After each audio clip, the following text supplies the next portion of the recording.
معجزے چاہتے ہو تو صبر کا دامن کبھی مت چھوٹنے دینا۔ ہمیں اپنے صبر کی یقین کا دامن کبھی چھوڑنا نہیں چاہیے۔ اللہ ہماری ہر تڑپ کا جواب دیتا ہے۔ وہ سب جانتا ہے کہ کب کہاں ہم نے کتنا صبر کیا ہے۔ ہمارا یقین ہی کن فیکون کی منزل طے کرے گا۔ بہت حسین سفر ہے اللہ پہ یقین کا سفر، جس میں صرف اور صرف سکون ہی سکون ہے۔ اللہ آزمائشوں سے گزار کر تمہیں اپنی طرف لاتا ہے۔ اپنی دعاؤں کی طاقت تو کبھی کم نہ سمجھے۔ ایک چھوٹی سی دعا آپ کی زندگی کو مکمل بدل سکتی ہے۔ دعا کی قبولیت میں دیری اللہ کی طرف سے ہی بہتری ہے۔ جتنی بار ہم دعا مانگتے ہیں اتنی بار نصیب بدلتے ہیں۔ جب ہمارا توکل اتنا مضبوط ہوگا کہ جس کے آگے ہم ہاتھ پھیلاتے ہیں وہ کبھی کوئی دعا رد نہیں کرتا، تو تب ہوتے ہیں معجزے۔ آپ بس اپنے معجزوں کا انتظار کریں۔ وہ کیسے نہیں آپ کی دعا قبول کرے گا؟ اس کا تو ایک نام ہی الوہاب ہے، یعنی عطا کرنے والا۔ آپ کچھ مانگے اور وہ عطا نہ کرے، یہ آپ کی سوچ ہے، اللہ کی صفت نہیں۔ مسلسل ایک ہی دعا کو ہر نماز میں مانگنے کو اتفاق تو نہیں نا؟ یقین رکھو اللہ جو دل سے نہیں نکال رہا تو پھر اس دعا کو پورا ہونا بھی آپ کی نصیب میں لکھا جا چکا ہے۔ اب وہ کب کیسے پوری ہوگی اس کو رب کائنات پر چھوڑ دیں اور سکون کریں۔ جب دعا مانگ لی ہے تو یہ بے چینی کیوں صبر کرنا مشکل کر رہی ہے؟ مشکل ضرور ہے، مگر جب یہی دعائیں آپ کے سامنے پوری ہوں گی تو تب آپ کہیں گے کہ کاش ساری زندگی صبر ہی کرتے۔ اللہ نے اگر دل میں کوئی چیز ڈالی ہے تو نصیب میں بھی وہی لکھے گا۔ وہ تو رش کرتا ہے کہ جب آپ صرف اسی سے مانگتے ہیں اور اسی کے آگے ہاتھ پھیلاتے ہیں۔ اتنا یقین رکھیں کہ وہی پاک ذات عطا کرے گی، بس آپ کی مانگنے کی دیر ہے، وہ کن کہہ دے گی۔ جب کبھی لگے کہ آپ کی پکار نہیں سنی گئی یا آپ کی دعا پر کن نہیں کہا گیا تو بس ایک دفعہ اپنے یقین کو پرکھنا کہ کیا آپ نے پورے یقین سے دعا مانگی بھی تھی یا نہیں؟ کیا آپ کی مانگنے میں وہ تڑپ ہے جس کے لیے آپ دعا کر رہے ہو؟ کن کہلوانے کے لیے اپنے یقین اور ایمان کو کامل رکھنا بہت ضروری ہے۔ اللہ کے دینے میں دیر نہیں ہے، آپ کو جلدی ہے مانگنے کی، تبھی آپ ہر بار ہمت ہار جاتے ہو۔ ہم سوچتے ہیں یا جو خیال ہمارے دل میں آتا ہے اس کی بھی کوئی نہ کوئی وجہ ضرور ہوتی ہے۔ وہ خیال ایسے ہی نہیں آ جاتا دل میں، اللہ ہی کی طرف سے ہوتا ہے۔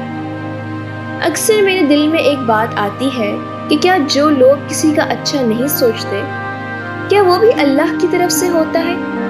اس کا جواب پھر خود ہی مل گیا۔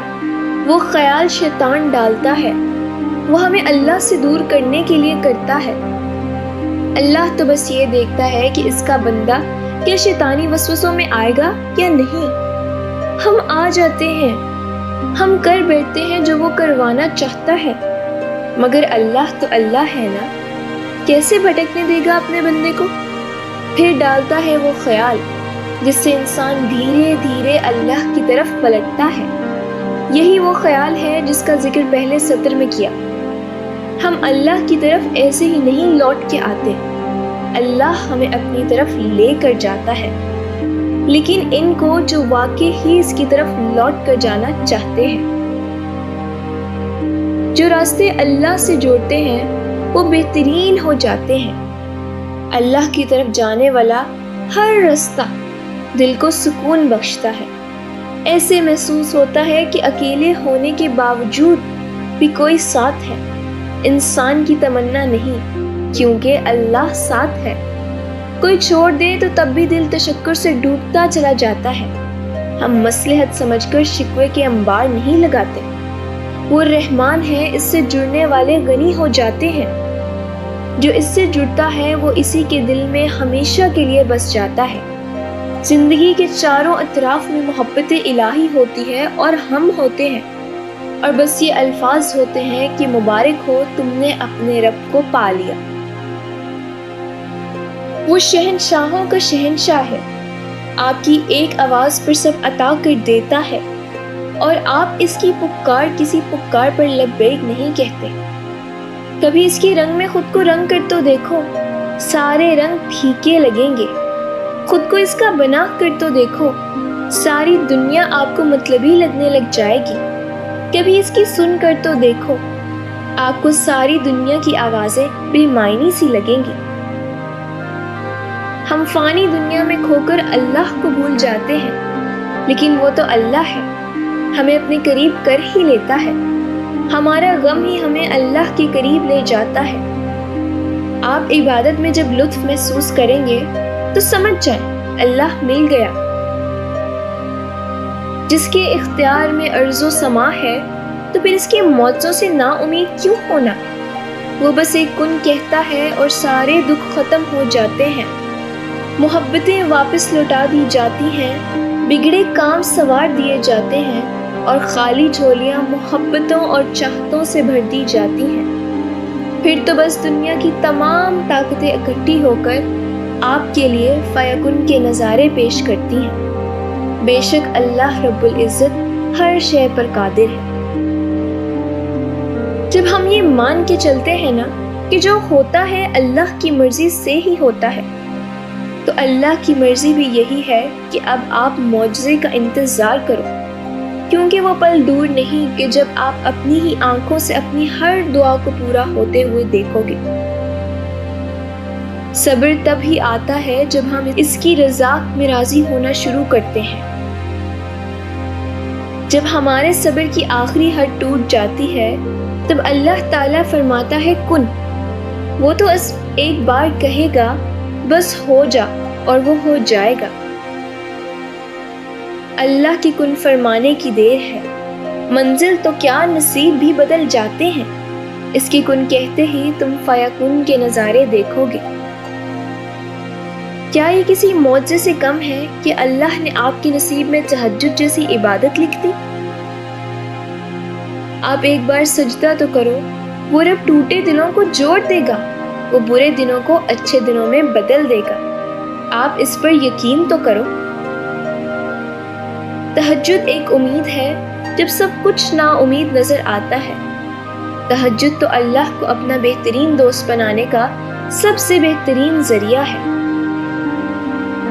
ہماری تڑپ ہی ہمیں لاتی ہے اللہ کی طرف، اور پھر اسی تڑپ کے بعد اللہ در کھولتا ہے معجزوں کے۔ تہجد تو آخری مرہم ہے جس کے بعد کوئی زخم ہی نہیں لگتا۔ تہجد پڑھنے کے لیے اللہ غیب سے رستے نکالتا ہے۔ تہجد تک تم پہنچ جاؤ اور پھر بھی کہو کہ دعائیں قبول نہیں ہو رہی، تو یقین کرو کہ کمی تمہارے مانگنے میں ہے، تمہارے یقین میں ہے۔ اس کے دینے میں کبھی کمی نہیں ہوتی، کیونکہ تہجد کا ایک سجدہ جو قسمت بدل دیتا ہے، پھر تمہاری دعائیں کیسی نہ پوری ہوں۔ تہجد تو محبت کی آخری سیڑھی ہے، اس میں بہنے والے آنسو اللہ کبھی ضائع نہیں ہونے دیتا۔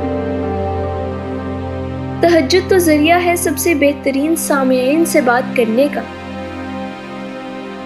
تہجد کا سجدہ اور تہجد میں بہنے والے آنسو کبھی ضائع نہیں کرتا۔ دیکھ رہا ہے اللہ، سن رہا ہے، جب سب جانتے ہو پھر دل میں وسوسے کیوں ہیں؟ یقین رکھو اپنے در سے خالی نہیں جانے دے گا۔